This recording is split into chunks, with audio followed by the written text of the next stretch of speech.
আসসালামু আলাইকুম। আমাকে এরকম গ্রামীণ দৃশ্য দেখে আপনারা অবাক হচ্ছেন আমি জানি।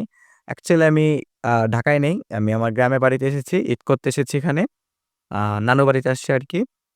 তো আ মেইনলি যে বিষয়ের জন্য এই ভিডিওটি করা সেটি হলো সাকিবের যে আপকামিং ছবি 'বরবাদের' আইটেম গান এসেছে, সেটা একটা রিঅ্যাকশন দেওয়ার জন্য। তো এটা এসেছে কালকের কিন্তু গতকালকে যখন এসেছে তখন আমি লঞ্চে। তো লঞ্চে এত ভাই বুঝেনই তো যারা লঞ্চে যাতায়াত করেন কত মানুষ হয় আরকি। তাই আর ভিডিও করতে পারিনি। তাই ভাবলাম একবারে গ্রামে যেয়ে এটা করবো আরকি। তাই একটু মাঠের পাশে এই যে পিছে ধান হয়েছে তো একদম ফুটেজ যাকে বলে আরকি। তো বেশি কথা না বলি তো চলেন একদম পুরো ভিডিওতে মূল ভিডিওতে যাওয়া যাক। তো চলেন রিঅ্যাকশন শুরু করা যাক। ওকে, ওয়েট কোয়ালিটি অবশ্যই বাড়িয়ে নিই। জানি না এখানে গ্রামের নেট তো ফুল কোয়ালিটি দিলে চলবে কিনা? চেষ্টা করি 1080p দিয়ে। না চললে তো আমি কোয়ালিটি কমায় নিব সমস্যা নেই। ওকে, সাউন্ড বাড়ায় নিই। আরাবিক ভাইব যেটা ছিল প্রোমোতেও। ওয়েট এখানে পুরো ডে ব্রাইটনেস তো একটু আলো বাড়ায় নিতে হবে। না হলে মেইন মজাটা পাবো না আরকি। তোমার কথা ভুলতে গেলাম, ভুলতে গিয়া তাও ভুলি না, ভুলতে গিয়া তাও ভুলি না। গান বাজে দুই কানে, মন আমার পাগলার ওহ! আগুন লাগে তাও নাইস। তোমারে উড়তে দেখা ব্যথা লাগে এই প্রাণে।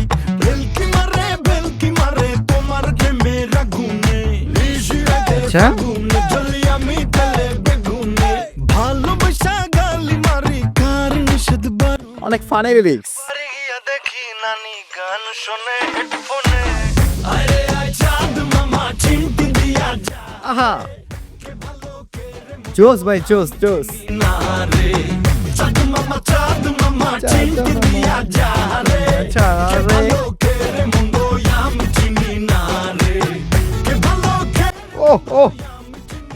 শিট ডান্স স্টেপ অনেক সুন্দর। রে মন্দ আমি চিনি না রে। ওহোহো! আমরা সাকিব ভাইকে এভাবেই চেয়েছিলাম, এভাবেই নাচবে সে। পাখি পাখি মনে আমার মিউজিক স্টাইল সম্পর্কে খুব একটা ধারণা নেই। বাট আ মেবি যদি ভুল না করি এটা একটু ফাঙ্কি টাইপের মিউজিক, তাই না? হয়তো এখানে জোস, জোস মানে কোরিওগ্রাফি অনেক সুন্দর করছে। আর এখানে যে নাটক কি বলি সরি মানে এই যে গানের যে গ্রানজার, এই গানের গ্রানজার তো মানে আমরা সেটা প্রোমো দেখে বুঝছিলাম যে গানের যে কত বড় লেভেলে একটা গান করতে যাচ্ছে। সাধারণত বাংলা গানে যে এত বড় বাজেটের হয় না সেটা আমরা আ ইতিমধ্যে যেকোনো ছবি দেখে আমরা আঁচ করতে পেরেছি। কিন্তু এটি যে করেছে এত প্রোডিউসাররা এই রিস্কটা নিতে পেরেছে কেবলমাত্র শাকিব খান এই ছবিতে আছে বলে। অন্য কোনো নায়ক থাকলে এত বড় বাজেটের গান করত না এটা আমরা নির্দ্বিধায় বলতে পারি। তো শাকিব খান হলো বাংলা ছবির প্রাণ ভাই। সেটা এই বাংলা বলেন বা ওপার বাংলা বলেন আরকি। তো এখন পর্যন্ত বেশ ভালো লাগতেছে আমার। গানের কোরিওগ্রাফি সুন্দর, ভিজুয়াল অনেক সুন্দর, কালার গ্রেডিং সুন্দর, মিউজিক সুন্দর, ভোকাল সুন্দর। সবকিছু পারফেক্ট ব্যালেন্স হচ্ছে। ইভেন লিরিক্সও সুন্দর। ভাল লাগতেছে আমার।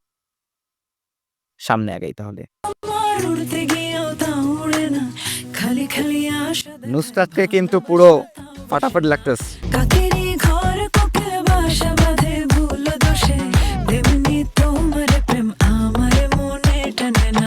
আহা! ইচ্ছা ছাড়ো না, আবার ভালোবাসো না, বলো কি তফাৎ তোমার মাঝে আর পাগলে। ভেলকি মারে তোমার প্রেমের আগুনে। নিশি রাতের আগুনে জ্বলি আমি তেলে বেগুনে। ভালোবাসা গালি মারি কার নিষেধ বারণে। বাড়ি গিয়া দেখি নানি গান শোনে হেডফোনে। আরে আয় চাঁদ মামা চিমটি দিয়া নানি গান শোনে হেডফোনে। ভালো কে রে মন্দ আমি চিনি না রে। চাঁদ মামা চিমটি দিয়া যা রে। পুরা গান একদিকে আর এই টুকপাটা আরেকদিকে। চিনি না রে। চাঁদ মামা চিমটি দিয়া যা রে। বারবার শোনা যাবে এই গান ভাই। ভালো কে রে মন্দ আমি চিনি না রে। কে ভালো কে রে মন্দ আমি চিনি না রে। কে ভালো কে রে মন্দ আমি চিনি না রে। أنا عازفات لها يمكن এখানে সাকিবের ড্রেসগুলো কিন্তু অসাধারণ হয়েছে। মানে আ মানে অমায়িক আরকি বলা যাচ্ছে না আরকি। মানে ভাষা হারিয়ে ফেলতেছি। মানে এত সুন্দর লাগতেছে। শাকিব ভাই তো এমনি খুবই সুন্দর মানুষ। আর এই ড্রেসগুলোতে মানে পুরো একটা রাজকীয়, রাজকীয় ভাব আছে। তো এই যে একটা ছবিতে এসব ড্রেস যেসব চুজ করার পেছনে যেসব কারিগর থাকে না? তাদেরকে একটা সেলুট অবশ্যই জানাতে হয় ভাই। খুবই ভালো কাজ করেছেন তারা। ওকে সামনে আগাই। কে ভালো কে রে মন্দ আমি চিনি আমি চিনি না রে। عزيبات هل يمكن إيقافي কে ভালো কে রে মন্দ আমি চিনি না রে أنا عزيبات هل يمكن إيقافي ওকে, ওকে, ওকে। বেশ ভালো ছিল। আমার কাছে খুব ভালো লেগেছে। এখন যদি আ তবে, তবে আমার কাছে একটু একটা জিনিস আরেকটু ভালো হলে যেটা মনে হতো, এই যে কলকাতার এই নুসরাতকে না নিয়ে আমাদের দেশের নুসরাত ফারিয়াকে নিলে আরো বেশি ভালো হতো। আরো বেশি জমতো আই থিংক। আ আমার পার্সোনাল মতামত এটা। তবে বেশ ভালো ছিল। নুসরাতকেও বেশ মানে বোল্ড লাগছে এখানে। আইটেম গানে যেভাবে লাগার কথা সেভাবে লাগছে এখানে। বাট কোথাও যেয়ে মনে হয়েছে যে আমাদের দেশেও যদি কোনো নায়িকা থাকতো আরো বেশি জমতো আরকি কোথাও যেয়ে। এখন এটা আমার পার্সোনাল মতামত একবারেই। আর লিরিক্স গুলো বেশ ফানি ছিল আরকি। মজা লেগেছে আরকি। তো বেশ ভালো লেগেছে। আ ট্রেইলার আসবে কিনা জানি না 'বরবাদের'। যদি আসে সময় সুযোগ পেলে আমি অবশ্যই রিঅ্যাকশন বা রিভিউ যেটাই হোক না কেন একটা কিছু দেওয়ার চেষ্টা করব। আ ততক্ষণ পর্যন্ত সবাই ভালো থাকেন, সুস্থ থাকেন। জানি ভিডিওটা একটু অগোছালো হয়েছে। কারণ আমার ফার্স্ট টাইম এরকম আউটডোরে ভিডিও এটা কিন্তু আপনারা জানেন কি জানেন আমার ফার্স্ট টাইম এরকম আমার ঘরের বাইরে ভিডিও। তো আমার কোনো এক্সপেরিয়েন্স নেই ঘরের বাইরে ভিডিও করার। তো ওই আরকি চেষ্টা করতেছি যা সামনের দিকে মানুষ হাঁটাচলা করতেছে তো একটু লজ্জাও লাগে। তো ওই আরকি। একটু মানিয়ে নেন। আমাকে যদি আপনারা একটু সাপোর্ট-টাপোর্ট দিয়েন, আপনাদের ভালোবাসায় আমি উৎসাহ পাবো। এই উৎসাহ পেলে সামনে আরো ভিডিও করতে ভালো লাগবে আরকি। তো ইয়াহ আ যদি ভিডিও ভালো লেগে থাকে লাইক, কমেন্ট, শেয়ার করে দিন। চ্যানেলে নতুন হয়ে থাকলে সাবস্ক্রাইব এবং ফেসবুক পেজে যদি নতুন হয়ে থাকে অবশ্যই ফলো বা লাইক করে দিন। তো নেক্সট ভিডিও পর্যন্ত সবাই ভালো থাকেন, সুস্থ থাকেন। সবাইকে আসসালামু আলাইকুম। ধন্যবাদ। আর সবশেষে বলব গানটি বেশ ভালো ছিল। ওকে? আপনারা যারা এখনো শুনেন নাই গানটি শুনে নিতে পারেন। আর আপনাদের গানটি নিয়ে কোনো মন্তব্য থাকলে অবশ্যই কমেন্ট বক্সে জানাতে পারেন। ওকে? ধন্যবাদ।